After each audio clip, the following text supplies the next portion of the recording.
इमरान खान साहब के हवाले से इम्पॉर्टेंट खबर है। सबसे पहले आज़ाद कश्मीर में बात करते हैं, लेकिन आज़ाद कश्मीर की जानिब तो आज़ाद कश्मीर में राब्ते का ब्लैकआउट हुआ था 28 तारीख को। 29 को इन्होंने ऐलान किया था कि हम अवामी एहतजाजी तारीख उठाएंगे, हमारे जायज़ मुतालबात हैं, एस्टेब्लिशमेंट यहाँ पे गंद मारना बंद करे, अवाम को हुक्मरानी का हक दिया जाए। जमहूरियत के लिए बात कर रहे हैं, अपने हुकूक के लिए बात कर रहे हैं और पुरअमन एहतजाज कर रहे हैं। तो एक दिन पहले ही इंटरनेट बंद कर दिया गया। वहाँ पे तमाम राब्ते बंद हैं, इंटरनेट बंद है, मोबाइल फ़ोन बंद है, बाकी सर्विसेज भी बंद हैं। आप अगर कश्मीर में हैं तो आपके लिए बाहर इंफॉर्मेशन निकालना बहुत मुश्किल है। लोग बड़ी मुश्किल से वहाँ से इंफॉर्मेशन बाहर निकाल पाते हैं और बहुत कम ऐसा बंदोबस्त है कि मालूमात जल्दी से अब राह रास्त आ जाएँ। अब हुआ यह है कि आज़ाद कश्मीर से रिपोर्ट हो रहा है कि लगातार जगह जगह फायरिंग हो रही है और पूरे आज़ाद कश्मीर के अंदर शेलिंग और फायरिंग जारी है। दूसरी जानिब से मुजाहिरीन जो है वो पथराव करते हैं पुलिस के ऊपर, सिक्योरिटी फोर्सेस पे, एफसी पे, रेंजर्स पे। तो मुजाहिरीन जो है वो पथराव करते हैं, जवाब देते हैं, रुकावटों को हटाते हैं ज़बरदस्ती, जबकि पुलिस और सिक्योरिटी फोर्सेस जो है वो गोली चलाते हैं और शेलिंग करते हैं। और ये सिलसिला जारी है, अब 3 दिन हो गए हैं। डोडियाल में एक नौजवान शहीद हुआ, पहले ये इत्तला आई, ये मैं आज की बात आपको बता रहा हूँ। ये उमर नज़ीर कश्मीरी साहब ने यह बताया। फिर धीरकोट में 2 अफराद के शहीद होने की इत्तला आई और वहाँ कई लोग ज़ख्मी हो गए। ये इब्तदाई इत्तलात है। मुजफ्फराबाद में वहाँ पे जो जर्नलिस्ट है उन्होंने क्लेम किया कि 2 लोग वहाँ पे शहीद हो गए। फिर मुजफ्फराबाद में कल भी एक शहादत हुई थी। तो कश्मीर में जगह जगह फायरिंग हो रही है। बाग में भी शदीद फायरिंग की इत्तलात आई है। अब ये निहत्ती अवाम के ऊपर गोलियाँ चल रही हैं, घरों के अंदर शेलिंग हो रही है।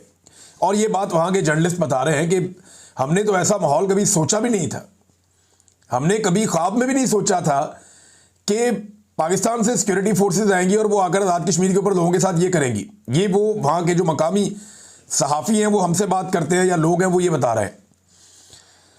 निहत्ती अवाम के ऊपर गोलियाँ चल रही हैं और ज़्यादा लोग ये शिकवा कर रहे हैं, बार बार कह रहे हैं कि कर्नल फाइक को जब से वहाँ पे लाया गया है, ये लाहौर में होता था कर्नल फाइक, इसको अब मेरे ख्याल ब्रिगेडियर बना के वहाँ ले जाया गया है। इसके खिलाफ लोग बहुत बात कर रहे हैं और वो ये कह रहे हैं कि ये मुजफ्फराबाद में बैठ के ये हालात पैदा कर रहा है। देखिए, एक ऑफिसर ये सारा कुछ करता है, गंद एक ही बंदा डालता होता है और जो मलबा है उसके नीचे पूरा इदारा दबा रहता है। बलूचिस्तान में एक ऑफिसर की हड दर्मी की वजह से आज तक वहाँ पे अमन वापस नहीं आया।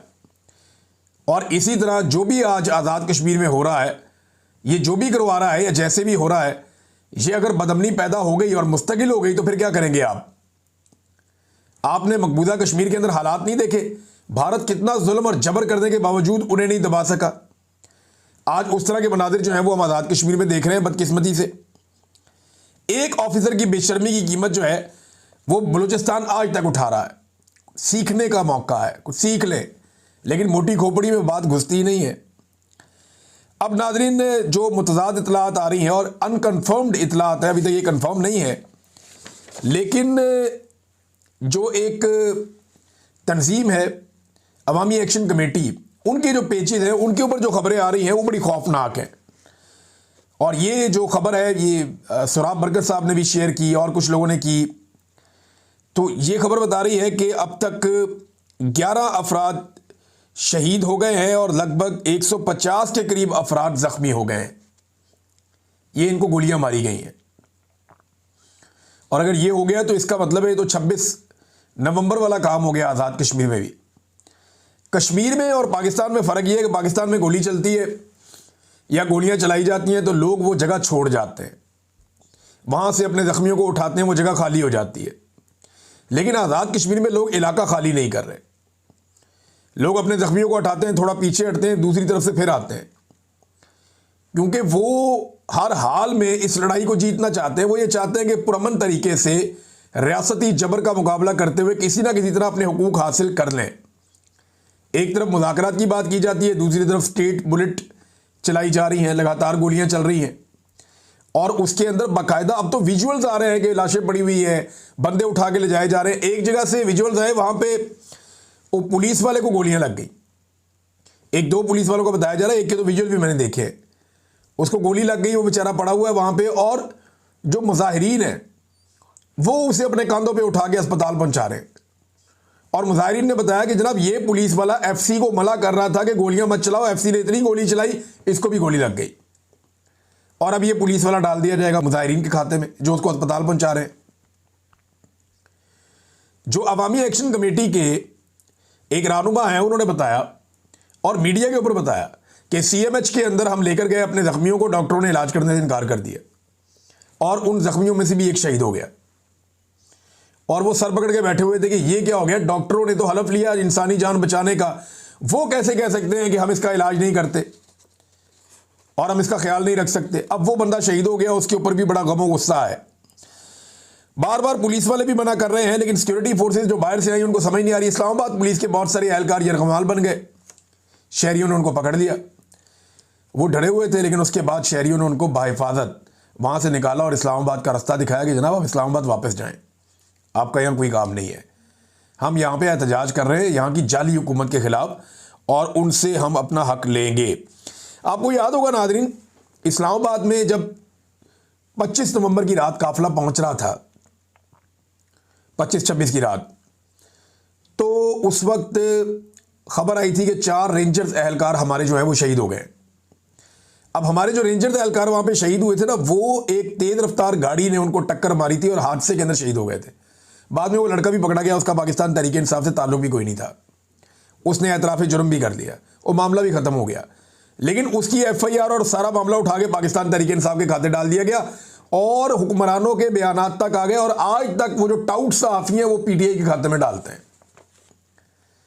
इसी तरह जो FC ने गोली चलाई और वो पुलिस वाले को लग गई, मुजाहिरीन उसको उठा के कंधे के ऊपर लेकर जा रहे हैं। अगर वो पुलिस वालों के साथ होता तो पुलिस वाले लेकर जा रहे होते, लेकिन ये भी कोशिश की जाएगी इनके कंधे पे ही डाल दिया जाए।